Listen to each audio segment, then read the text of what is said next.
Et on va filer rejoindre notre ami et correspondant Arnaud Miguet à Ho Chi Minh Ville, l'ancienne Saigon. Pour nous, jusqu'à présent, il n'y avait pas tant de Français que cela au Vietnam, même si ça commençait à revenir, comme on dit.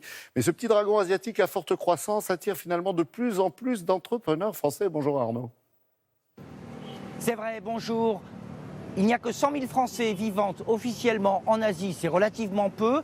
En tête du peloton, c'est évidemment la Chine, il y a ensuite Singapour, la Thaïlande, l'Inde, le Japon et en 6e position, le Vietnam, où nous nous trouvons, Ho Chi Minh Ville, l'ancienne Saigon, qui est la capitale économique de ce pays. Mais de plus en plus de Français et de jeunes Français viennent tenter une aventure vietnamienne et ça a l'air de leur réussir plutôt bien.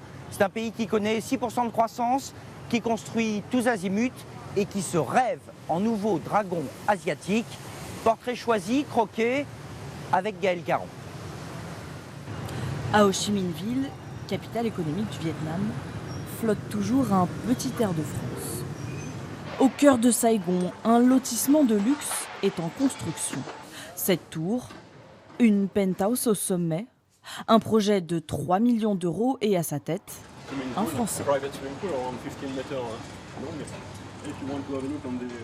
Mathieu Bonnet a monté ici une agence d'ingénierie.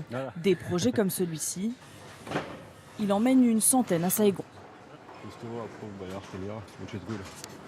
vrai que le Vietnam a été un choix un peu assez facile dans la mesure où les lois sur l'investissement sont relativement faciles, on trouve facilement du personnel, alors, il y a encore beaucoup de monde qui parle français, il y a encore des très bons cursus d'ingénieurs.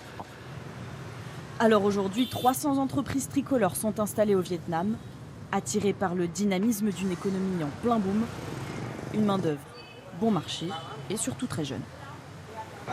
Bienvenue chez Xerox à Saigon, suivez-moi. Vincent Capa est à la tête de cette agence web. Do you like it? I love it. Okay. Avec son associé, il crée des jeux vidéo, dont celui-ci. Il a fait le tour du monde en à peine un mois. Et derrière les écrans, ces programmateurs ont en moyenne 26 ans. Il y a 90 000 diplômés par an au Vietnam.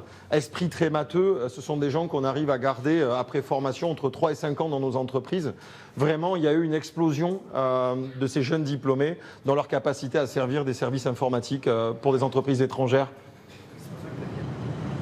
Il flotte donc un petit air de France et de Silicon Valley aujourd'hui sur le Vietnam. Sauf peut-être le temps de la sieste. Oui, un petit air de France avec la Poste, notamment derrière vous, Arnaud. Alors, on l'a vu, c'est un pays qui attire, mais j'imagine que de s'y installer et d'y faire des affaires là-bas au Vietnam, c'est pas facile pour tout le monde. Alors les choses sont quand même, c'est vrai, relativement lentes. Il y a aussi des barrières comme la bureaucratie. Politiquement, le Vietnam est toujours un État socialiste. Le Parti communiste contrôle tout. Il n'y a pas toujours de grande liberté, notamment de liberté de la presse. Mais économiquement, c'est un pays capitaliste, un pays qui s'ouvre complètement avec une classe émergente qui consomme massivement. Et donc, il y a des affaires à faire. Merci Arnaud, à bientôt, bien sûr.